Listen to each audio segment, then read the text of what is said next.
안녕하세요. 김원준입니다. 김관진 석방한 판사 공격 멈춰라. 김관진 전 장관, 임관빈 전 실장을 석방한 신광열 판사 관련 조선일보 어제자 기사 제목입니다. 기사는 신광열 판사 비판 여론에 대해 법대 교수들이 뜻을 모아 성명을 냈다며 430명 법대 교수가 회원으로 있다는 전국 법과대학 교수회의 이호선 회장을 인터뷰하고 있습니다. 이 인터뷰를 통해 이 회장은 법관의 결정에 대한 과도한 비판은 헌법과 법치주의 정신을 무너뜨릴 수 있다는 위기감으로 교수들이 뜻을 모았다고 주장했습니다. 그런데 이 단체 홈페이지에는 그 430명이 누군지가 없고 뜻을 모았다는 교수들 명단도 없고 발표했다는 성명서도 없고 기자회견의 정보도 없습니다. 성명서도 기자회견도 없는데 성명 자체를 기자는 어떻게 한 거죠? 참여 교수들 명단도 없는데 뜻을 모았다는 건 어떻게 확인을 한 겁니까? 누가 언제 어디서 몇 명이 참여했는지 최소한의 정보도 없으면서 전국 법대 교수들이 뜻을 모았다고 기사를 쓰는 이유가 뭔가요? 제가 얘기해 볼까요? 신광열 판사의 석방이 그만큼 말이 안 되니까 그래서 비판 여론을 어떻게든 물타기 해보려고 도둑이 재발이 저린 거 그거 아닙니까? 김원준 생각이었습니다.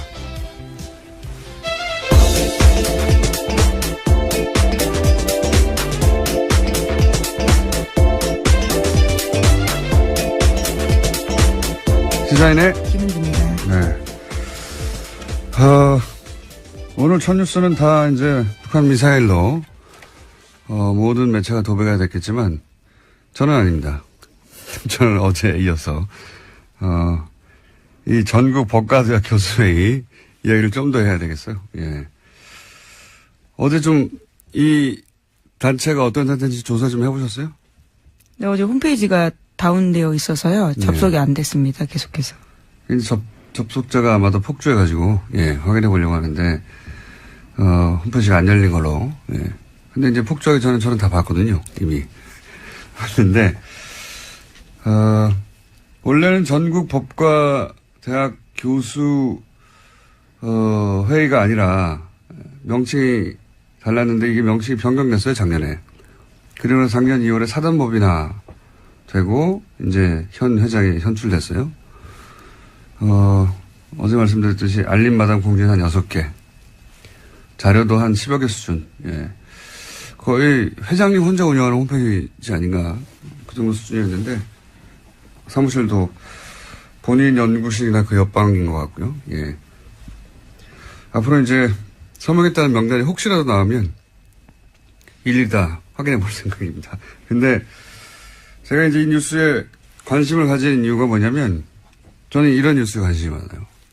이 프로세스를 보면, 이 성명 자체는 사실은 정체불명이에요. 예. 누가 참여했고, 언제 참여했고, 몇 명이, 그리고 뭐 어떤 내용으로, 어디서 기자회견을 했고, 뭐 이게 없어요. 아무것도. 없는데도 연합뉴스라고 하는 우리나라 최대 통신사 브랜드가 이걸 기사화하지 않습니까? 그러면서 권위를 가져요. 그렇지 않습니까? 그리고 나서 포털 메인에 하루 종일 걸어둬요. 이렇게 되면 어떤 개인이나 혹은 일부 주장이 이런 프로세스를 거치면서 권위가 부여돼서 전 국민을 상대로 여론조를 할 수 있게 되는 거 아닙니까? 그런데 실제 여기에 동원된 사람들을 생각해 보면 그럴듯한 단체명, 그 단체 관계자 하나 둘, 언론사 기자 하나 둘, 언론사 편집 라인, 포털의 뉴스 에디터 한 6명, 7명만 그 프로세스 선상에 딱 있으면 마치 전국에 수많은 사람들, 수백 명의 사람들이 직접 나서서 공식적으로 성명을 내고 그걸 수백만의 사람들에게 뿌릴 수 있지 않습니까? 얼마나 효율적이에요. 예, 몇 명의 이야기를 몇백만에게 뿌린다는 게. 이명박 박근혜 시절 이렇게 정말 많이 했거든요. 이 전형적인 어떤 그 여론 후도의 프로세스가 돌아가는 걸 또다시 보게 되는 거죠, 지금. 예, 그래서 저는 이 뉴스가 어떻게 실린 건지 도대체, 어떤 과정을 거쳐서 이게 도대체 전국에 400명 이상 법대 교수들이 나서서 이렇게, 공식적으로 설명을 낸 것처럼 기사가 됐는지 저는 앞으로 꼭 밝혀야 되겠습니다. 그래서 왜냐하면 이게 한 번이 아니라 이런 일이 너무 많았기 때문에 과거에 아직도 이런다는 거죠. 저는 이 뉴스가 관심이 많습니다. 자, 앞으로도 계속 관심을 가져야겠다고 해놓고 이제 북한 미사일 얘기해보죠. 네, 안보 관련된 뉴스가 오늘 가장 큰 뉴스 중에 하나인데요. 오늘 새벽 합동참모본부는 북한이 탄도미사일을 발사했다고 밝혔습니다. 오늘 오전 3시 17분 정도 평안남도 평성 일대에서 동해상으로 탄도미사일 한 발을 발사했다라는 건데요. 합참에 따르면 군은 오전 3시 23분에 북한의 탄도미사일 도발에 대응했습니다. 동해상으로 적 도발 원점까지의 거리를 고려해서 지해공 동시 탄착 개념을 적용한 미사일 합동 정밀 타격 훈련을 실시했다라고 합니다. 오랜만이네요. 네, 75일 만입니다. 예. 지난 9월 15일 날 중장기 거리 미사일 쏘았습니다. 제가 여기서 주목하는 거는 시간대가 이제 새벽 3시. 예, 이건 이제 미국 시간대를 타겟한 거거든요. 그리고 이게 일본을 넘어가지 않았어요. 기술적으로 그건 아무것도 아닌데 북한에는. 일본 별도를 넘어가지 않았다. 두 번째 주목 포인트는. 그리고 거리는 충분히 길다. 그러니까 이게 지난번에 재진입 기술이 가장 어렵다고 얘기했지 않습니까? 제가 보기엔 이제 미국을 상대로 일본을 넘어가지 않는 것은 영내의 긴장은 최소화하면서 우리 기술이 재진입의 기술까지 확보된 것, 뭐 이런 미국의 과시하는 의미다. 예. 왜냐면 북한이 원하는 건 이제 핵 보유국으로 인정하라는 걸 원하는 거니까요. 예. 그런 목적의 발사인 것 같습니다. 네. 네, 그래서 로이터 통신의 보도에 따르면요. 미 국방부는 북한이 발사한 미사일에 대한 1차 분석 결과를 내놨는데 대륙간 탄도미사일, 그러니까 ICBM으로 평가된다라고 밝혔습니다. 북한 미사일이 약 1000km 날아가서 일본 해상에 낙하했고요. 미국과 동맹국에는 위협을 주지 않는다라고 미 국방부가 밝혔습니다. 그러니까요. 예. 지금 영내 긴장은 최소화하면서 기술력은 보여주고 그리고 시간대를 볼 때 이 미국 보라고, 예, 미국의 반응을 얻어내기 위한, 그 관점에서 이제 미사일을 보시면 되는 거고요. 그 외에 여러 가지 이야기들은 다 대자비죠. 예, 올해 내내 있었던. 자, 트럼프는 또 강력하게 얘기하겠죠. 예. 네, 트위터를 주목해야 될 것 같은데요. 우선 문재인 대통령은 국가안전보장회의 전체회의를 소집했다라고 했습니다. 긴급하게 지시했는데요. 오늘 2차 보고, 그러니까 3시 24분에 보고를 받자마자 NSC 전체회의 소집을 지시했다라고 합니다. 네, 이것도 뭐 한 10번 정도 본 뉴스입니다. 이때까지. 네, 11번째 미사일 도발이라고 합니다. 네. 문재인 정부 출범 이후에요. 최근 6개월간 똑같은 패턴인데, 예, 그 중에 주목할 지점은 제가 말씀드린 시간대, 그 다음에, 북한 열도를 위로 지나가 태평양에 떨어진 게 아니다. 예, 이제 짧게 쐈다. 중요한 건 재진입 기술이다. 예. 그래서 이제는 기술을 거의 다 확보했다고 미국에 과시하는 그 관점에서 이제 보시면 되고요. 그 나머지는 뭐 동호 반복입니다. 자, 다음 뉴스는요. 네, 최윤수 전 국정원 2차장 있습니다. 우병우 전 수석의 절친이라고 알려져 있는 인물인데요. 지난 26일에 검찰 조사를 받았는데 여기서 한 내용들이 일부 보도가 됐습니다. 최윤수 전 국정원 2차장이 추명호 전 국정원 국장의 우병우 전 민정수석 비선보고를 알았다라고 인정했다라는 보도인데요. 오늘 아침 경향신문이 보도했습니다. 최 전 차장 같은 경우에는 피의자 신문 과정에서 수사팀이 내민 관련 보고서를 보고 혐의를 일부 시인했다라고 하는 건데 추 전 국장이 정식 보고 라인을 거치지 않고 청와대에 직보하는 것을 사실상 묵인했다라는 겁니다. 이게 뉴스의 의미를 좀 전달해 줘야 되는데 항상 뉴스가 이런 사실관계 중심으로 나오니까 핵심이 뭐냐면 이제 최윤수 전 2차장이 우병우 전 수석의 절친으로 알려져 있거든요. 예, 검찰 시절부터. 그래서 우병우 전 수석의 권유로, 예, 2차장에 갔다라는 게 지금 정설이죠. 예, 본인이 싫다고 했는데 국정원의 우병우의 라인의 정점으로 이 최윤수 2차장을 국정원에 가라고 한 사람이 우병우 본인이고, 그러니까 직통 라인이다. 그래서 최순실 라인이라고는 추 국장도 그 아래에 있었던 거다. 실제로는 이 모든 국정원과의 그 내통 혹은 거래는 우병우와 최윤수 선상에 이루어진 거다. 이게 이제 검찰이 보는 시각이에요. 예. 실제로 이병호 당시 국정원장 같은 경우에는요, 관련 사실들을 알지 못했다라고 검찰은 확인했다라고 합니다. 그러니까 보고 행위가 이루어지는 것을 알지 못했다라는 거죠. 그러니까 이제 우병우의 국정원 라인, 직통 라인이 최윤수 2차장이라고 이제 검찰은 보는 것이고 그 직통 라인이라는 것을 입증할 일부 진술을 얻었다. 이런 내용입니다.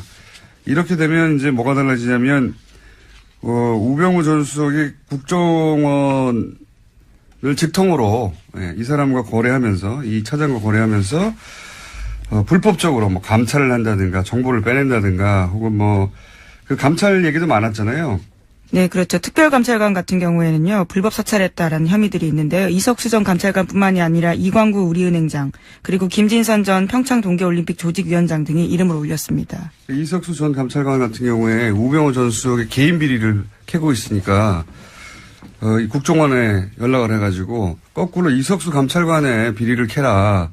라고 지시했다는 거 아닙니까? 심지어 운전기사까지 만나가지고, 이게 정보를 수집했다라는 거죠. 그러니까 이제 본인 개인 비리를 정상적으로 청와대 감찰 기능을 하는 기관에서 조사를 하자 국정원을 동원해가지고 거꾸로 불법이죠 당연히 그런 일에 동원했거나 혹은 최순실의 청탁 예를 들어서 뭐 이광구 우리은행장을 왜 사찰했느냐 한 달 전쯤에 뉴스가 나왔어요. 이제 은행장을 교체하려고 하는데 그 은행장을 교체하려고 할 때 정보를 추국장이 왔다 갔다 하면서 기존 은행장을 잘라야 새로운 은행장 자기 사람을 꽂을 거 아니겠습니까? 최순실 쪽에 부탁을 받고.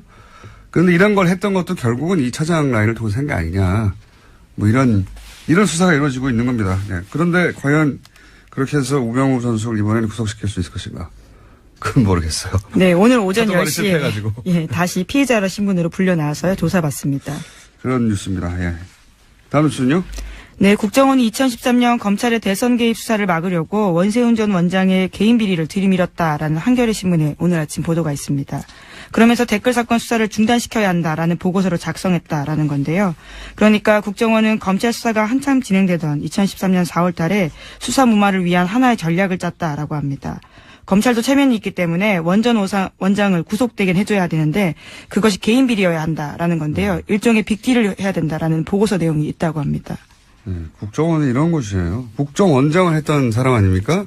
그 사람인데도 국정원이 살려고, 그러니까 국정원 댓글 수사는 하지 말고, 그래도 이제 검찰이 이렇게 나섰는데, 뭐 먹을 건 줘야 되지 않냐. 그러니까 개인 비리로 잡아가라. 이런 딜을 국정원이 기획해서, 예. 그러니까 국정원장, 예를 들어서 개인 비리들 캐고 있던 걸 가지고 이거 줄 테니까, 국정원이 관여된 댓글 공작은 놔주고 검찰에게 그냥 개인 비리로 구속시켜라. 그럼 니네 면도 살고.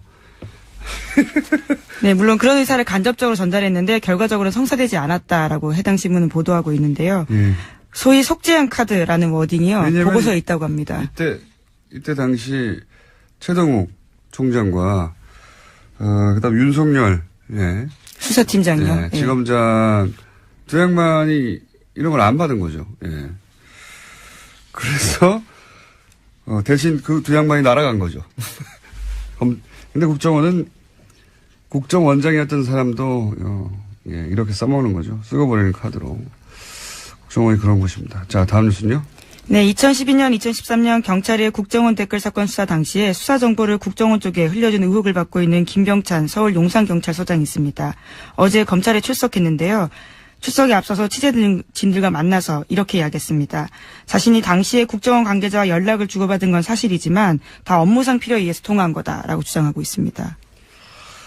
이 뉴스의 핵심은 또 김용판 전 청장을 향한 수사라는 거죠. 이게 지금 김병찬 서울 용산경찰서장을 왜 갑자기 검찰에 출석시켰냐. 이거는 이제 똑같은 시기에 댓글 공작 을 수사했던 경찰.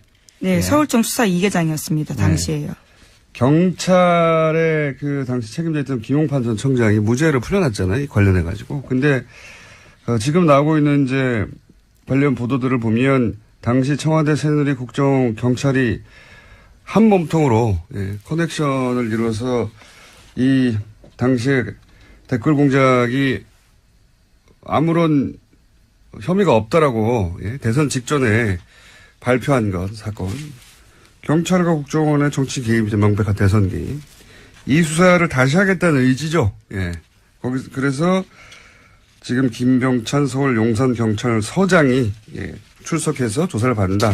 근데 타겟은 김용판 전 청장이다. 이렇게 보시면 되겠습니다. 김용판 전 청장 같은 경우에는 굉장히 유명한 저서가 있는데요. 우리가 모른다고 없는 것이 아니다라는 제목의 책이 있습니다. 자신의 치안 철학을 담았다라고 하는데요. 새삼스럽게 다시 그 책 제목이 생각날 때입니다. 아, 그런 책이 있어요? 예, 굉장히 자신은 자랑스러워하는 책인데요. 치안 철학을 담았다라고 합니다. 본인의 운명을 예언한 책일 수도 있겠네요. 예. 근데 이제 김용판 전 청장을 타겟으로 한다는 건 결국 또, 이명박 전 대통령을 타겟으로 한다고 볼 수도 있습니다. 예. 다음 뉴스는요? 네, 어제 검찰이 김태효 전 청와대 대외전략비서관 사무실 등을 압수수색했습니다. 이명박 정부 시절 군 댓글부대 관련 등의 혐의인데요. 검찰 관계자는 의미 있는 자료를 일부 확보했다라고 밝혔습니다. 김 전 비서관은 김관진 전 국방부 장관이 이명박 전 대통령에게 사이버사 증언과 관련해서 보고하는 자리에 배석했고요. 이후에 실무회의도 했다라는 의혹을 받고 있습니다. 이것도 역시 이명박 전 대통령을 타겟으로 한 수사입니다. 그러니까 댓글 공작, 국정원 댓글 공작 혹은 사이버 살인무 댓글 공작. 이 공작을 이제 청와대에서 주도했는데 청와대 주도했던 실무회의의 총책 정도 해당되는 사람이 이 김태효 당시 비서관이거든요. 이 김태효 비서관이 김관진 전 국방장관이 이제 검찰에서 인정했잖아요.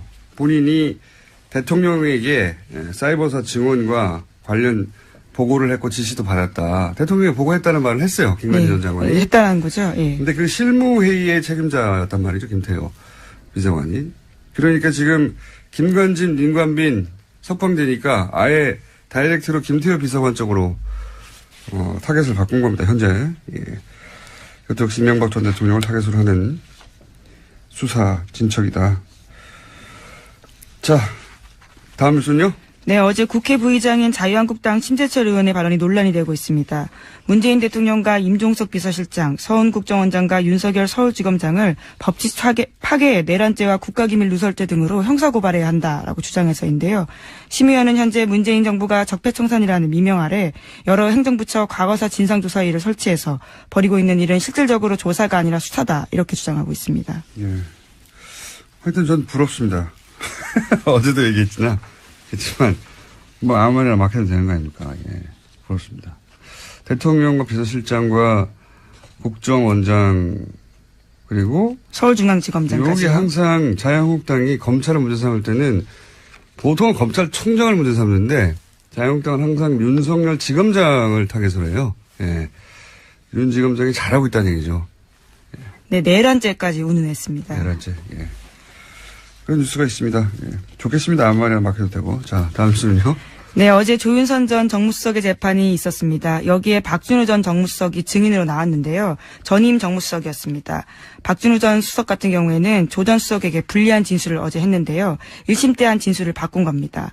1심 때는 조 전 정무수석에게 블랙리스트 관련 업무를 인수인계했는지 기억나지 않는다라고 했는데요. 이 말을 뒤집은 겁니다.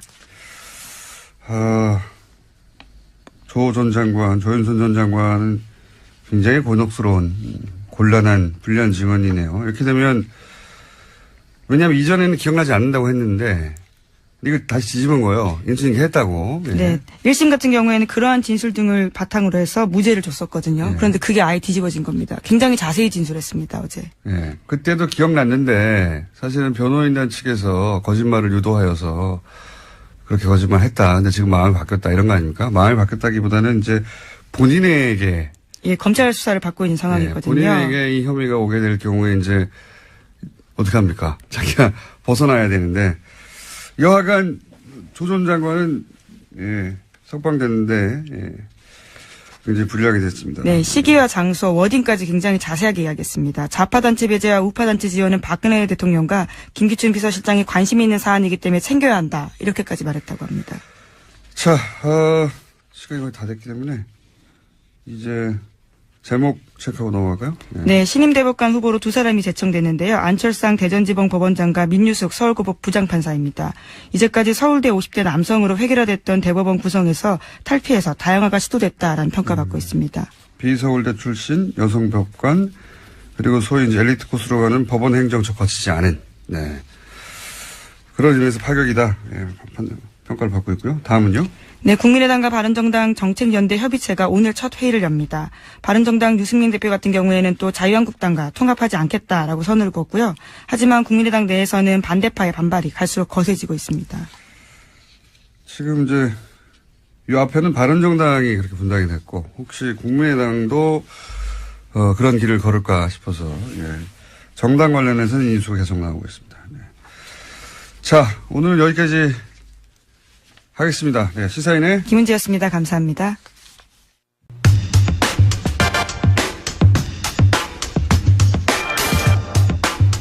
평창 동계올림픽이 이제 70여일 남았다고 합니다. 네. 그래서 한번 짚어보기로 하겠습니다. 평창 동계올림픽 조직위의 공동집행위원장 최문순 강원지사님 전화 연결됐습니다. 안녕하세요, 지사님. 네, 안녕하십니까. 네. 반갑습니다. 네, 고맙습니다. 오랜만입니다. 네. 네, 오랜만입니다. 네, 고맙습니다. 지난번에 직접 나온다고 하시지 않으셨습니까? 글쎄요, 한번 불러주시면. 네. 이번에도 모시려고 했는데. 네, 네. 예. 보좌관들이 시간이 없으시다고, 바쁘시다고. 네. 저희가, 죄송합니다. 네. 예, 모신 이유가 입장권 안 팔려서 걱정 많다고 그래가지고 저희가 모셨어요. 입장권이 네, 그렇게 네, 네. 많이 안 팔리고 있습니까? 네, 지금 뭐, 다행히 이제 초반에 이제 부진했었는데요. 예. 초반에 부진을 이제 극복하고 지금 막 팔리고 있는 중입니다. 지금 전부 100만 장을 팔아야 되는데. 예. 그 중에 이제 반을 넘게 팔았습니다. 지금 한 52% 정도 팔았습니다. 네. 원래 이 동계올림픽의 그 입장권 판매 추이가 2달 전에 50% 정도 팔리면 그게 정상적인 겁니까? 잘 팔리는 건가요? 뭐 이렇게 잘 팔린다고는 할 수는 없지만 그래도 비교적 정상에 가깝다. 그러니까 초반에 부진을 극복했다 이렇게 말씀드릴 수가 있겠습니다. 저희가 처음 섭외할 때는 안 팔린다 걱정이 태산이었는데 좀 팔리고 있는 와중이군요, 이제 그 사이에. 그렇습니다. 네, 네. 갑자기 판매율이 네. 올라간 이유가 뭡니까? 그 사이에 이제 올림픽 성화가 들어와서 성화. 지금 이렇게 다니고 있고요. 다른 올림픽의 예를 봐도 올림픽 성화가 이제 돌아와서 돌아다니면서 이렇게 흥행이 시작되는 모양입니다. 이제 올림픽 성화, 그 다음에 단체 구매가 또 많습니다. 단체 구매. 이렇게 조직별로 이렇게 단체 구매를 해주는 분들이 많이 있어서 이렇게 빠르게 좀 올라가는 것 같습니다. 나머지는 그 평창 요새 그 롱패딩 유행이 있는데 거기 끼워 팔면 다 팔리지 않을까요?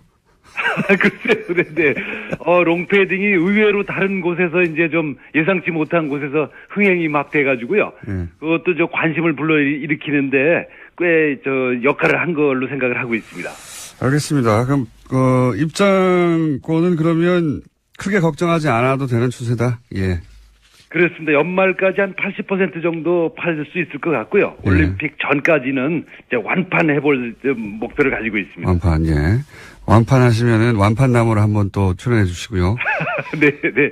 네. 그리고 또 언론 보도에 이제 숙박비가 너무 비싸다. 지금 일반인 예약도 안 받는다 이런 뉴스가 있던데 이 문제는 네. 강원도가 해결할 수 있는 문제입니까? 어떻게 합니까?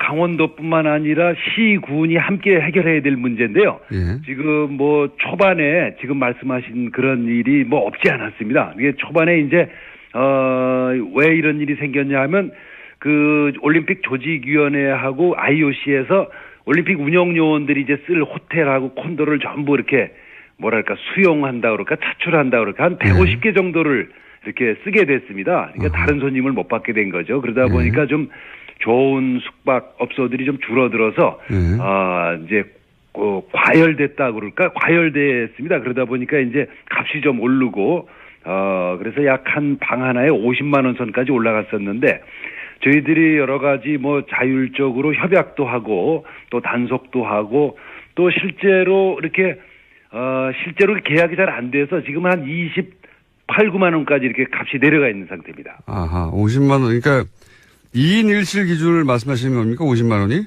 그렇습니다. 네, 방 하나에. 대단하네요. 지금 많이 좀 내려갔고요. 네. 저희들이 이제 앞으로는 강릉이나 평창 정선에 예약을 하신 분들은 제가 전화번호 1330 이 콜센터로 전화를 하시면 예. 저희들이 공정 가격으로 정상 가격으로 예약하실 수 있도록 위치와 가격을 전부 안내하도록 하겠습니다. 1330으로 전화 주시면 고맙겠습니다. 지역번호 없이 그냥 1330으로 하면 됩니까? 그렇습니다. 네. 1330으로 전화하면 그 공평한, 그러니까 시장 너무 바가지 쓰지 않는 가격으로 예약을 대행해 줍니까, 여기가? 그렇습니다. 네, 네. 아니, 강원도에서 운영하는 곳이에요? 이제 강원도하고 그 관광공사 이렇게 같이 아하, 운영하겠습니다. 그렇군요. 네. 네. 여기서도 못 구해주면 그럼 대신 어떻게 합니까? 네, 거기서 저희들이 책임지고 구해드릴 거고요. 그 다음에 우선 그 개최 지역뿐만 아니라 예. 원주를 비롯해서 춘천 이게 교통이 좋아졌기 때문에 강원도 전역에서 이제 숙소를 구하셔도 대개 1시간 이내로 전부 강릉 평창에 도착하실 수가 있고요. 또 서울에서도 지금 이제 KTX가 12월 22일 날 개통됩니다. 서울에서 용산에서 강릉까지 한 1시간 반 정도 오시기 때문에 정 숙소를 못 구하시면 서울에서 다니셔도 괜찮습니다. 숙소를 다 해결해 주신다고 하시다가 큰소리 뻥뻥 1330 하시다가 안 되면은 기본적으로 이제 해결이 다 될 수는 있는데요. 예. 그래도 이제 혹시 아주 소수의 이렇게 과도한 요금을 받는 분들이 있으실 수가 있어서 네. 이렇게 저희가 공급을 늘리는 정책도 같이 갖고 있습니다. 네. 어쨌든 1330은 경기도하고 그리고 관광공사에서 하는 공식 네네. 번호고 여기서는 공정한 가격으로 숙소를 예약해 준다 이런 말씀이시고요. 그렇습니다. 네. 예. 그렇습니다. 네, 네. 이걸로도 해결이 안 되면 그냥 집에서 왔다 갔다 하면서 보라는 말씀이시고요. 네, 네, 네. KTX도 오니까. 네. 그리고 또 보도되기로는 이제 너무 춥다. 개회식 네. 하는 그 장소가 거기 기념 콘서트를 했는데 그 공연 보러 온 청소년들이 너무 추워가지고 병원에 네. 실려갔다는 얘기가 있었어요. 그렇습니다. 지난 이제 11월 4일 날 그 D-100일 콘서트를 이제 했는데요. 예. 아우, 저도 거기 있었습니다. 근데 뭐 너무 추워가지고 저도 그렇게 추운 줄은 몰랐는데 그날이 영상 4도였었는데요. 예. 근데 바람이 많이 불어서 그 체감 온도가 근데 나중에 알고 보니까 그 자리가 옛날에 황태 덕장 있던 자리라고 그러더라고요. 그래서 명태가 이제 바람이 센 자리에서 말리는 건데 네. 관중들을 명태 말리듯이 말린 거군요. 산바람으로. 네. 근데 어떻게 해요? 이렇게 추우면 관객들이나 영상 3도였는데도 그렇게 추웠으면? 그렇습니다. 근데 이제 올림픽이 열리는 2월 9일 날은 뭐 많이 내려가면 한 영하 8도까지 내려갈 수 있다고 그래서 저희들도 뭐 굉장히 걱정을 하고 있습니다. 근데 이게 뭐 추위라는 게 이게 위에가 터져 있는 그런 구조여서 아주 단칼에 뭘 해결할 수 있는 방법이 없어서 여러 가지 방법을 모두 지금 동원해서 연일 회의를 하고 있습니다. 바람막이도 좀 하고 또 이렇게 여러 가지 따뜻한 보온 제품들도 나눠드리고 이런 것들을 각종 다양한 해법들을 마련해 보도록 하겠습니다. 네. 용원장에서 옷을 많이 입고 오는 것을 해결해야 되겠네요. 예. 네. 우선 좀 많이 입고 오시는 게 기본이 되겠습니다. 네. 하긴 뭐 너무 추운 걸 어떻게 합니까? 예상보다 엄청 더 춥다 이렇게 좀 생각을 해주셔야 됩니다. 그러니까 저희들도 추위에 익숙해 있는 사람인데도 저희들이 예상보다 더 춥게 느끼니까 수도권에 계신 분들은 뭐 이 옷을 아주 몇 겹씩 껴입고 오셔야 된다 이렇게 우선 기본적으로 이렇게 말씀을 드릴 수가 있겠습니다. 네.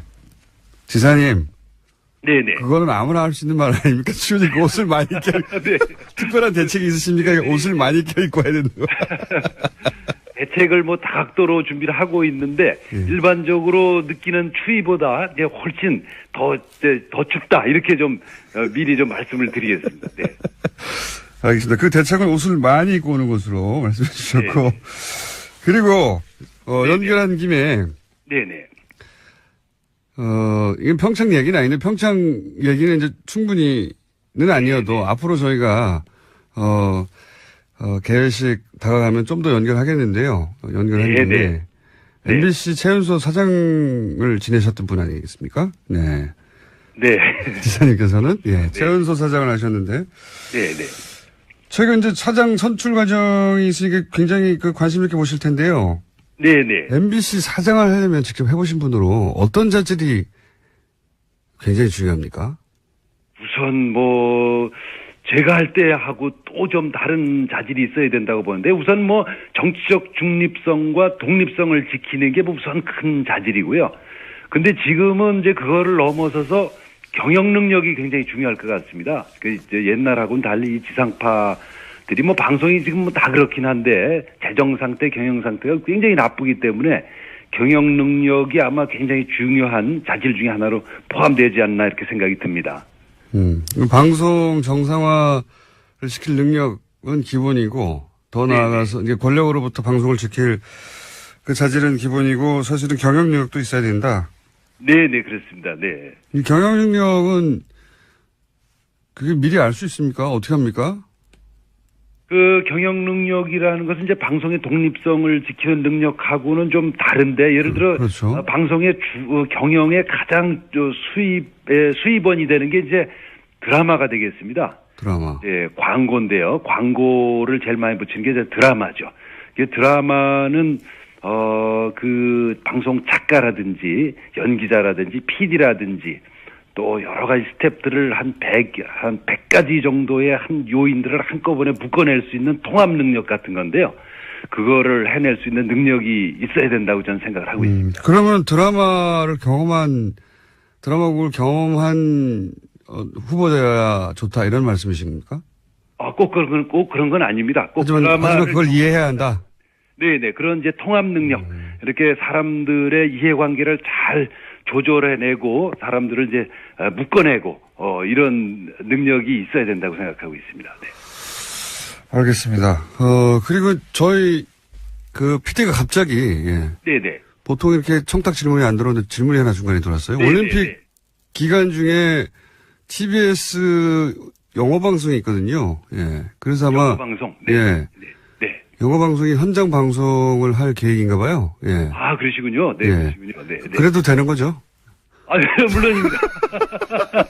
예, 그래 되는 게 아니라 와주셔야죠. 제가 잘 모시도록 하겠습니다. 거기 우리가 이제 그 언론 활동을 옆에서 지원할 수 있도록 이렇게 센터를 만들어 놓고 있습니다. 거기 호텔 하나를 빌려가지고요. 거기가 저희가 모실 수 있도록 사전에 서로 접촉을 했으면 좋겠습니다. 네. 알겠습니다. 네. 지사님 이 영업을 굉장히 잘하시는 것 같아요. 네. 홍보할 영업을. 네, 아유 고맙습니다. 이게 좀 어려운 질문 하나 더 드려볼게요. 네. 편하게. 올림픽 끝나면 이제 이건 전 세계적으로 이런 문제 많이 대두됐는데 최근에 이제 하계 올림픽도 그랬고 올림픽 끝나면 경기장이 사실상 방치되거나 제대로 운영되지 못해서 막대한 경제적 손실 이런 이야기 많이 나오지 않습니까? 네. 평창도 그럴 염려에 있는 거 아닌가요, 혹시? 그럴 염려를 이제 저희가 미리 예상해서 그럴 염려를 없진 않지만 굉장히 줄여놨습니다. 이제 경기장 비상기점은 12개인데요. 예. 그 중에서 8개는 이미 이제 해법이 마련돼서 우리 도하고 시군에서 이제 스포츠 시설, 복합 문화 시설로 쓰기로 결정을 했습니다. 지금 남은 게 4개 있습니다. 예. 이제 스키 점프 때 하고 스키 점프 아시죠? 이렇게 스키 선수들 이렇게 날아서 뛰어내리는 거. 그다음에 지사님 그 정도 압니다. 굉장히 많이 아시는데요. 그다음에 썰매장도 아시겠죠? 그 왜 봅슬레이나 루지 이런 거 타는 그 썰매장. 요런 것들은 그걸 어떻게 달리 쓸 방법이 없습니다. 그렇죠. 국가대표 선수 외에는. 그래서 그런 것들 이제 이 4개가 있는데 그걸 정부와 우리 도가 역할 분담해서 이제 돈을 좀 내자. 이제 이렇게 지금 진행 중이어서요. 그게 곧 12월 말까지 결론 나게 될 것 같습니다. 그것만 해결되면 이제 이 문제들이 다른 나라하고는 달리 좀 올림픽 들어가기 전에 해결이 다 된 채로 들어갈 수 있을 것 같습니다. 그러니까 이제 스키 점프나 썰매장처럼 전문 선수 아니면 사용하지 않을 시설들을 제외하고는 지역 주민이나 지자체 활용 방안이 다 만들어져 있다는 말씀이시네요. 네. 그렇습니다. 네. 전부 끝나 있습니다. 네. 그렇군요. 예. 스키 점프, 그리고 루지 이런 시설은 사실은 우리나라 선수도 부족하고, 그렇죠? 네. 국제대회가 맨날 있는 것도 아니니까. 그렇습니다. 네. 그건 어차피 좀 이렇게 공공 목적으로 국가대표 우리나라의 유일한 시설이고 또 동양에서도 유일한 시설입니다. 그래서 그거는 좀 약간 돈이 들어가더라도 이렇게 유지를 해야 될 걸로 판단을 하고 있습니다. 오늘은 마지막 질문인데 그래서 3선 도전하십니까? 그 선거 나가는 건 대개 뭐 우리 집사람이 결정하기 때문에 저뿐만 아니라 많은 정치인들이 아마 그러실 겁니다. 그래서 좀 한번 아직 상당히 좀 어려운 질문이어서 아직 질문을 못 하고 있습니다. 네, 나가도 되겠냐고. 나도 되겠냐고. 굉장히 분위기는 안 좋습니다. 분위기는 안 좋다는 것은 이제 사모님이 두 번 했으면 됐지 뭘 또 하려고 그러냐 이런. 그렇습니다. 전반적인 이런 분위기고, 예. 거기 결제를 득해야 저희하고 인터뷰가 가능하겠네요. 그렇습니다. 네. 좀 결제 시간을 좀 되도록 늦추고 있습니다. 네. 알겠습니다. 이제 결제되는 대로 저희가 연락을 드리도록 하겠습니다. 네네. 오늘 말씀 감사합니다. 고맙습니다. 네, 감사드립니다. 고맙습니다. 네. 네, 고맙습니다. 네. 다음에 스튜디오에 직접 한번 모시겠습니다. 지금까지 평창조직위 공동집행위원장 최문순 강원도 지사였습니다. 자, 오랜만에 무려 10분의 시간을 배정받았습니다. 보통은 한 자리 숫자 4분, 5분, 6분, 7분 이 정도 선에서 끝났는데 오늘은 거의 10분 가까이. 오늘 혹시 누구 못 나오세요? 갑자기? 저희가 예. 그동안 너무 박대하고 홀대하고. 홀대하고 관시하였다. 그래서 10분은 주자. 아는 걱정이 돼서 갑자기 누가 또 어디 아프셔서 못 나오셨나. 갑자기 시간을 많이 주셨다 그래서. 10분은 주자. 물론 듣다가 재미없으면 음악 틀 거예요. 최초로.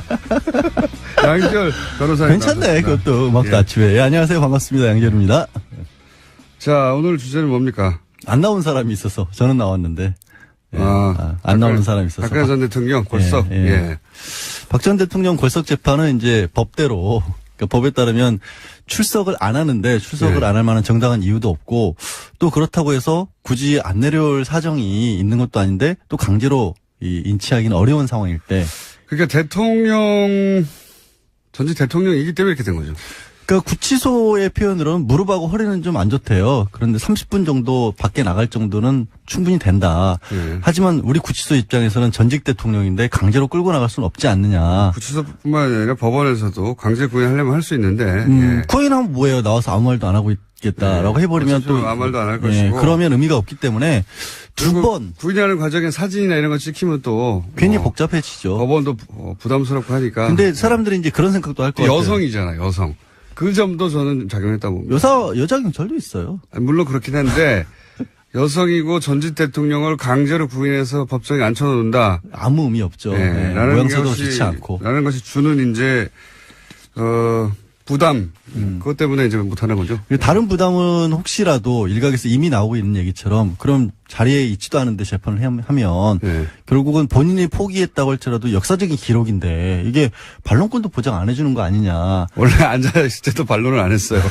입은 안 열었죠. 어쨌든 유영하 변호사라도 얘기를 하지 않았느냐. 근데 이제 법원에서 그런 부분을 의식을 해서 월요일 날 42일 만에 재판이 열렸는데도 불구하고 당장 골석 재판을 한 게 아니라 마지막으로 한 번 더 안 나오면 불이익을 받을 수 없다라는 점을 충분히 전달을 하고 전달을 했다라기보다 전달을 했다라는 것을 기록에 남긴 거죠. 법정 기록에. 저는 유영하 변호사보다 이 국선 변호인단이 박근혜 전 대통령에게는 100만 배 낫다고 봅니다. 100만 배. 사실은 102만 배. 그렇게까지 얘기를 하시면 뭐 저도 할 말이 없는 게 비슷한 생각을 하거든요. 왜냐면 유영하 변호사는 정치인이었잖아요. 정치적으로 대응했지. 재판에 떠난 지 오래됐고 이분은 선거만 3번인가를 출마를 했었던 분이라서 실질적으로 뭐 법정 일을 그렇게까지 열심히 하기는 어렵지 않았느냐 상식적으로 봤을 때. 탄핵 심판 때부터 저쪽은 왜 저렇게 대응하지? 이때까지 망하는 길로만 달려왔거든요. 계속해서 전면적인 부인을 했으니까. 그리고 반론권이라는 게 별로 의미가 없는 게 어차피 이 사안 자체를 사실관계를 열심히 다투거나 그런 쪽보다는 기본적으로 그 얘기 했잖아요. 탄핵 전에 1월쯤인가 기자회견 아닌 기자회견 해가지고 이렇게 저렇게 해가지고 이렇게 저렇게 엮어가지고 오래전부터 준비해가지고 나를 몰아놓은 것이다 음모다 이렇게 그러니까요. 밖에 이 시간을 재판을 안 보고 있기 때문에 그 입장을 고스란히 또 유영하 변호사는 대변을 해왔거든요.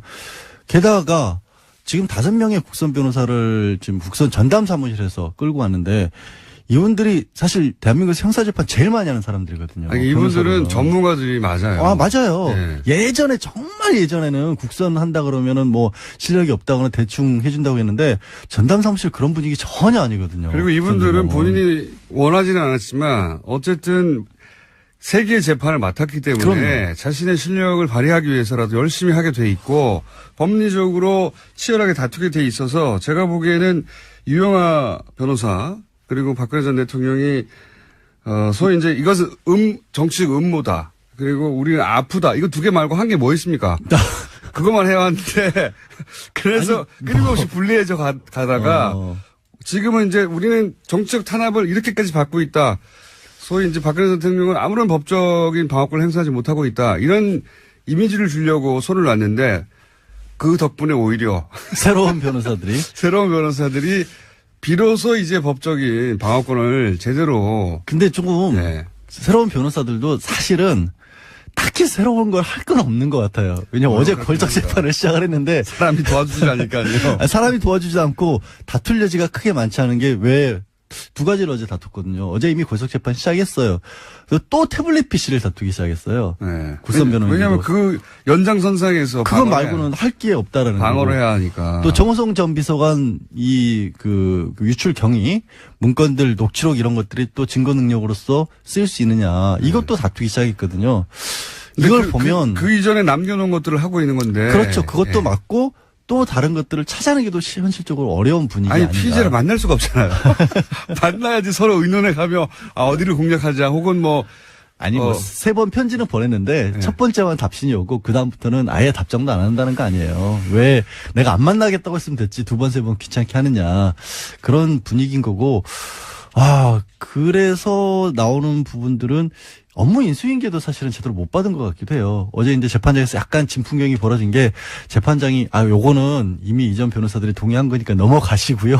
이거는 아니고요라고 또 설명까지 해줬거든요. 보통 그런 상황에서 업무 인수인계 못 받아서 나오면 혼나는데 증거 동의 부동의 이거 사실관계 자체도 전달을 안 했군요. 그렇지 않나 싶어요. 왜냐하면 5명이라도 가장 기본인데. 그렇죠. 예. 그러니까 그런 요 얘기를. 증거는 채택이 안 됐고요. 이거 알려줘야 되는데 예, 그것도 안 알려줬군요. 뭐 그래서 딱히 보면은 불리할 것도 없고 유리할 것도 없고 무엇보다 이게 재판이 불리해진다 유리해진다라는 것을 따질 수가 없는 게 공범들이 다 있잖아요.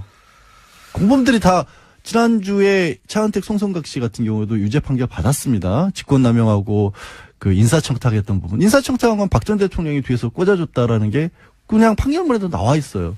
그럼 이재용 부회장 이미 항소심 진행 중이지만 유죄 판결 받았고 뇌물 줬다는 쪽. 총성 전 비서관 이번 주 금요일이죠? 다음 달이긴 하지만 1일날 증인신문 다시 하는데 총성 비서관도 공무상 기밀 누출 유죄 받았잖아요. 그럼 본인만 빠져나갈 수 있는 방법이 뭐 있어요? 다른 변호사가 온다고. 사실은 박근혜 전 대통령은 빠져나갈 방법이 없습니다 지금. 그러니까요. 너무나 그러니까 많은 사람들이 박근혜 전 대통령에게 불리한 진술을 하고 있고요. 그리고 그런 정황과 뭐 어떤 뭐 서류들이 계속 나오고 있기 때문에 빠져나갈 방법이 없어요. 판장 입장에서는 한 가지는 좀 마음이 편해진 것 같아요. 계속 안 나오니까 나중에 판결문에 어찌됐든 지금 상황은 중형이 불가피한 상황인데 어쨌든 전직 대통령에게 중형을 내리려면 조금 마음의 부담은 있는데 안 나왔으니 이건 사법질서에 대한 어떤 방해고 이런 부분은 죄질이 좋지 않다. 이런 거 한 줄 더 쓸 수 있게 생긴 거죠. 그거 말고는 별로 달라진 결심 거 때는 없는 설마 나오겠죠. 결심 때는 설마 나오지 않을까. 그건 어차피 뭐 나와서 선고 듣는 거니까 큰 의미는 없고. 박근혜 전 대통령은 어쨌든 제가 보기엔 계속 안 나옵니다. 문제는 예. 지금 한 달째 사실 유영하 변호사도 안 만나고 있다는 거예요. 그건 이미 얘기됐을 거예요. 처음에. 근데 사람이 한 달째 아무도 안 만나고 일반 면회도 안 하고 말도 안 하고 있다? 그거는 정상적인 상태가 아니잖아요. 구치소 내에서 구치소장이나 그분들하고 얘기를 하는지 안 하는지 어떻게 심리상담 같은 거 한다고요? 어떻게 하십니까? 그것도 구치소장 만나는 것도 특혜라고 말 많은 바람에 본부에서 굉장히 조심스러울 것 어쨌든 같은데. 제가 보기에는요, 이 전략 자체는 그렇게 철저하게 핍박당하는 게 아니라 본인이 그 길을 선택했는데 핍박당하는 모습으로 재판을 응한다. 예. 왜냐하면 그거 말고는 전략이 없어요. 이게 만약에 변호인이 들어와서 하는 일은 뭐냐면 가장 기본적으로 이건 인정하고 이건 하지 말자를 해야 되는데 그 18개 중에 하나라도 하는 순간 내가 아까 말했던 것처럼 이렇게 저렇게 엮여가지고 누군가의 음모에서 이렇게 당했다는 말을 못 꺼내잖아요. 그러니까 철저하게 부인하는 쪽으로 갈 수밖에 없는 거죠. 끝났나요? 자, 안녕히 가세요. 네, 양재열 변호사. 연결했습니다. 네. 그런데 과연 그렇게 해서 우병우 선수를 이번에는 구속시킬 수 있을 것인가? 그건 모르겠어요. 네, 오늘 오전 하도 많이 10시에 실패해가지고. 예, 다시 피의자로 신분으로 불려 나와서요 조사받습니다. 그런 뉴스입니다. 예. 다음 뉴스는요? 네, 국정원이 2013년 검찰의 대선 개입 수사를 막으려고 원세훈 전 원장의 개인 비리를 들이밀었다라는 한겨레 신문에 오늘 아침 보도가 있습니다. 그러면서 댓글 사건 수사를 중단시켜야 한다라는 보고서를 작성했다라는 건데요. 그러니까 국정원은 검찰 수사가 한참 진행되던 2013년 4월 달에 수사 무마를 위한 하나의 전략을 짰다라고 합니다. 검찰도 체면이 있기 때문에 원전 원장을 구속되긴 해줘야 되는데 그것이 개인 비리여야 한다라는 건데요. 일종의 빅딜을 해야 된다라는 보고서 내용이 있다고 합니다. 네, 국정원은 이런 곳이에요. 국정원장을 했던 사람 아닙니까? 그 사람인데도 국정원이 살려고, 그러니까 국정원 댓글 수사는 하지 말고, 그래도 이제 검찰이 이렇게 나섰는데, 뭐 먹을 건 줘야 되지 않냐. 그러니까 개인 비리로 잡아가라. 이런 딜을 국정원이 기획해서, 예. 그러니까 국정원장, 예를 들어서 개인 비리들 캐고 있던 걸 가지고 이거 줄 테니까 국정원이 관여된 댓글 공작은 놔주고 검찰에게 그냥 개인 비리로 구속시켜라. 그럼 니네 면도 살고. 네, 물론 그런 의사를 간접적으로 전달했는데 결과적으로 성사되지 않았다라고 해당 신문은 보도하고 있는데요. 소위 속죄한 카드라는 워딩이요. 보고서에 있다고 합니다. 이때 당시 최동욱 총장과 그다음 윤석열 사무실도 본인 연구실이나 그 옆방인 것 같고요. 예. 앞으로 이제 서명했다는 명단이 혹시라도 나오면 일일이 다 확인해 볼 생각입니다. 근데 제가 이제 이 뉴스에 관심을 가진 이유가 뭐냐면 저는 이런 뉴스에 관심이 많아요. 이 프로세스를 보면 이 성명 자체는 사실은 정체불명이에요. 예. 누가 참여했고 언제 참여했고 몇 명이 그리고 뭐 어떤 내용으로 어디서 기자회견을 했고 뭐 이게 없어요. 아무것도 없는데도 연합뉴스라고 하는 우리나라 최대 통신사 브랜드가 이걸 기사화하지 않습니까? 그러면서 권위를 가져요. 그렇지 않습니까? 그리고 나서 포털 메인에 하루 종일 걸어둬요. 이렇게 되면 어떤 개인이나 혹은 일부 주장이 이런 프로세스를 거치면서 권위가 부여돼서 전 국민을 상대로 여론조를 할 수 있게 되는 거 아닙니까? 그런데 실제 여기에 동원된 사람들을 생각해 보면 그럴듯한 단체명, 그 단체 관계자 하나 둘, 언론사 기자 하나 둘, 언론사 편집 라인, 포털의 뉴스 에디터 한 6명, 7명만 그 프로세스 선상에 딱 있으면 마치 전국에 수많은 사람들, 수백 명의 사람들이 직접 나서서 공식적으로 성명을 내고 그걸 수백만의 사람들에게 뿌릴 수 있지 않습니까? 얼마나 효율적이에요. 예, 몇 명의 이야기를 몇백만에게 뿌린다는 게 이명박 박근혜 시절 이렇게 정말 많이 했거든요. 이 전형적인 어떤 그 여론 후도의 프로세스가 돌아가는 걸 또다시 보게 되는 거죠, 지금. 예, 그래서 저는 이 뉴스가 어떻게 실린 건지 도대체, 어떤 과정을 거쳐서 이게 도대체 전국에 400명 이상 법대 교수들이 나서서 이렇게, 공식적으로 설명을 낸 것처럼 기사가 됐는지 저는 앞으로 꼭 밝혀야 되겠습니다. 그래서, 왜냐하면 이게 한 번이 아니라 이런 일이 너무 많았기 때문에 과거에. 아직도 이런다는 거죠. 저는 이 뉴스에 관심이 많습니다. 자, 앞으로도 계속 관심을 가지겠다고 해놓고, 이제 북한 미사일 얘기해보죠. 네, 안보 관련된 뉴스가 오늘 가장 큰 뉴스 중에 하나인데요. 오늘 새벽 합동참모본부는 북한이 탄도미사일을 발사했다고 밝혔습니다. 오늘 오전 3시 17분 정도 평안남도 평성 일대에서 동해상으로 탄도미사일 한 발을 발사했다라는 건데요. 합참에 따르면 군은 오전 3시 23분에 북한의 탄도미사일 도발에 대응했습니다. 동해상으로 적 도발 원점까지의 거리를 고려해서 지해공 동시 탄착 개념을 적용한 미사일 합동 정밀 타격 훈련을 실시했다라고 합니다. 오랜만이네요. 네, 75일 만입니다. 예. 지난 9월 15일 날 중장기 거리 미사일 쏘았습니다. 안녕하세요. 김원준입니다. 김관진 석방한 판사 공격 멈춰라. 김관진 전 장관, 임관빈 전 실장을 석방한 신광열 판사 관련 조선일보 어제자 기사 제목입니다. 기사는 신광열 판사 비판 여론에 대해 법대 교수들이 뜻을 모아 성명을 냈다며 430명 법대 교수가 회원으로 있다는 전국 법과대학 교수회의 이호선 회장을 인터뷰하고 있습니다. 이 인터뷰를 통해 이 회장은 법관의 결정에 대한 과도한 비판은 헌법과 법치주의 정신을 무너뜨릴 수 있다는 위기감으로 교수들이 뜻을 모았다고 주장했습니다. 그런데 이 단체 홈페이지에는 그 430명이 누군지가 없고 뜻을 모았다는 교수들 명단도 없고 발표했다는 성명서도 없고 기자회견의 정보도 없습니다. 성명서도 기자회견도 없는데 성명 자체를 기자는 어떻게 한 거죠? 참여 교수들 명단도 없는데 뜻을 모았다는 건 어떻게 확인을 한 겁니까?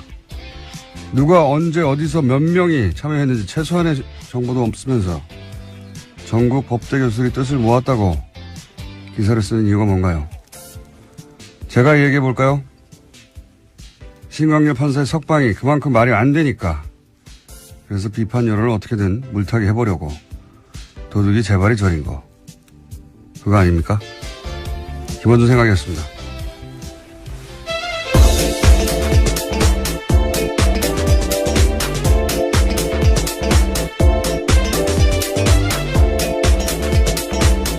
시사인의 김은주입니다. 네. 오늘 첫 뉴스는 다 이제 북한 미사일로 모든 매체가 도배가 됐겠지만 저는 아닙니다. 저는 어제 이어서 이 전국 법과대학 교수회의 이야기를 좀 더 해야 되겠어요. 예. 어제 좀 이 단체가 어떤 단체인지 조사 좀 해보셨어요? 네, 어제 홈페이지가 다운되어 있어서요. 접속이 안 됐습니다. 계속해서. 이제 접속자가 아마도 폭주해가지고, 예, 확인해 보려고 하는데, 홈페이지가 안 열린 걸로, 예. 근데 이제 폭주하기 전에 저는 다 봤거든요, 이미. 봤는데, 원래는 전국 법과 대학 교수, 회의가 아니라, 명칭이 달랐는데 이게 명칭이 변경됐어요, 작년에. 그리고 작년 2월에 사단법인화 되고, 이제 현 회장이 선출됐어요. 어제 말씀드렸듯이 알림마당 공지는 한 6개. 자료도 한 10여 개 수준. 예. 거의 회장님 혼자 운영하는 홈페이지 아닌가. 그 정도 수준이었는데, 제가 여기서 주목하는 거는 시간대가 이제 새벽 3시. 예, 이건 이제 미국 시간대를, 타겟한 거거든요. 그리고 이게 일본을 넘어가지 않았어요. 기술적으로 그건 아무것도 아닌데, 북한에는. 일본 별도를 넘어가지 않았다. 두 번째 주목 포인트는. 그리고 거리는, 충분히 길다. 그러니까 이게, 지난번에 재진입 기술이 가장 어렵다고 얘기했지 않습니까? 제가 보기엔 이제 미국을 상대로 일본을 넘어가지 않는 것은 영내의 긴장은 최소화하면서 우리 기술이 재진입의 기술까지 확보된 것, 뭐 이런 미국의 과시하는 의미다. 예. 왜냐면 북한이 원하는 건 이제 핵 보유국으로 인정하라는 걸 원하는 거니까요. 예. 그런 목적의 발사인 것 같습니다. 네. 네, 그래서 로이터 통신의 보도에 따르면요. 미 국방부는 북한이 발사한 미사일에 대한 1차 분석 결과를 내놨는데 대륙간 탄도미사일, 그러니까 ICBM으로 평가된다라고 밝혔습니다. 북한 미사일이 약 1000km 날아가서 일본 해상에 낙하했고요. 미국과 동맹국에는 위협을 주지 않는다라고 미 국방부가 밝혔습니다.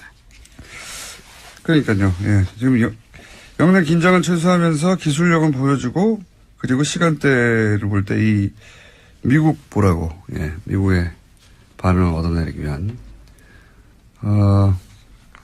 그 관점에서 이제 미사일을 보시면 되는 거고요. 그 외에 여러 가지 이야기들은 다 대자뷰죠. 예. 올해 내내 있었던.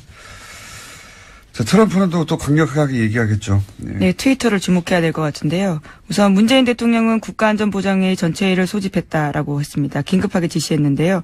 오늘 2차 보고, 그러니까 3시 24분에 보고를 받자마자 NSC 전체회의 소집을 지시했다라고 합니다. 네, 이것도 뭐 한 10번 정도 본 뉴스입니다. 이때까지. 네. 11번째 미사일 도발이라고 합니다. 네. 문재인 정부 출범 이후에요. 최근 6개월간 똑같은 패턴인데, 예, 그 중에 주목할 지점은 제가 말씀드린 시간대, 그 다음에, 북한 열도를 위로 지나가 태평양에 떨어진 게 아니다. 예, 굉장히 짧게 쐈다. 중요한 건 재진입 기술이다. 예. 그래서 이제는 기술을 거의 다 확보했다고 미국에 과시하는 그 관점에서 이제 보시면 되고요. 그 나머지는 뭐 동호 반복입니다. 자, 다음 뉴스는요? 네, 최윤수 전 국정원 2차장이 있습니다. 우병우 전 수석의 절친이라고 알려져 있는 인물인데요. 지난 26일에 검찰 조사를 받았는데 여기서 한 내용들이 일부 보도가 됐습니다. 최윤수 전 국정원 2차장이 추명호 전 국정원 국장의 우병우 전 민정수석 비선복을 알았다라고 인정했다라는 보도인데요. 오늘 아침 경향신문이 보도했습니다. 최 전 차장 같은 경우에는 피의자 신문 과정에서 수사팀이 내민 관련 보고서를 보고 혐의를 일부 시인했다라고 하는 건데 추 전 국장이 정식 보고 라인을 거치지 않고 청와대에 직보하는 것을 사실상 묵인했다라는 겁니다. 이게 뉴스의 의미를 좀 전달해 줘야 되는데 항상 뉴스가 이런 사실관계 중심으로 나오니까 핵심이 뭐냐면 이제 최윤수 전 2차장이 우병우 전 수석의 절친으로 알려져 있거든요. 예, 검찰 시절부터. 그래서 우병우 전 수석의 권유로 2차장에 갔다라는 게 지금 정설이죠. 예, 본인이 싫다고 했는데 국정원의 우병우의 라인의 정점으로 이 최윤수 2차장을 국정원에 가라고 한 사람이 우병우 본인이고 그러니까 직통 라인이다. 그래서 최순실 라인이라고는 추 국장도 그 아래에 있었던 거다. 실제로는 이 모든 국정원과의 그 내통 혹은 거래는 우병우와 최윤수 선상에 이루어진 거다. 이게 이제 검찰이 보는 시각이에요. 예. 실제로 이병우 당시 국정원장 같은 경우에는요, 관련 사실들을 알지 못했다라고 검찰은 확인했다라고 합니다. 그러니까 보고 행위가 이루어지는 것을 알지 못했다라는 거죠. 그러니까 이제 우병우의 국정원 라인, 직통 라인이 최윤수 2차장이라고 이제 검찰은 보는 것이고 그 직통 라인이라는 것을 입증할 일부 진술을 얻었다. 이런 내용입니다. 이렇게 되면 이제 뭐가 달라지냐면 우병우 전 수석이 국정원을 직통으로 이 사람과 거래하면서 이 차장과 거래하면서 불법적으로 뭐 감찰을 한다든가 정보를 빼낸다든가 혹은 뭐 그 감찰 얘기도 많았잖아요. 네, 그렇죠. 특별감찰관 같은 경우에는요, 불법 사찰했다라는 혐의들이 있는데요. 이석수 전 감찰관뿐만이 아니라 이광구 우리은행장, 그리고 김진선 전 평창 동계올림픽 조직위원장 등이 이름을 올렸습니다. 이석수 전 감찰관 같은 경우에 우병우 전 수석의 개인 비리를 캐고 있으니까, 이 국정원에 연락을 해가지고, 거꾸로 이석수 감찰관의 비리를 캐라. 라고 지시했다는 거 아닙니까? 심지어 운전기사까지 만나가지고, 이게 정보를 수집했다라는 거죠. 그러니까 이제 본인 개인 비리를 정상적으로 청와대 감찰 기능을 하는 기관에서 조사를 하자 국정원을 동원해가지고 거꾸로 불법이죠 당연히 그런 일에 동원했거나 혹은 최순실의 청탁 예를 들어서 뭐 이광구 우리은행장을 왜 사찰했느냐 한 달 전쯤에 뉴스가 나왔어요. 이제 은행장을 교체하려고 하는데 그 은행장을 교체하려고 할 때 정보를 추 국장이 왔다 갔다 하면서 기존 은행장을 잘라야 새로운 은행장 자기 사람을 꽂을 거 아니겠습니까? 최순실 쪽에 부탁을 받고. 그런데 이런 걸 했던 것도 결국은 이 차장 라인을 통해서 한 게 아니냐. 뭐 이런 수사가 이루어지고 있는 겁니다.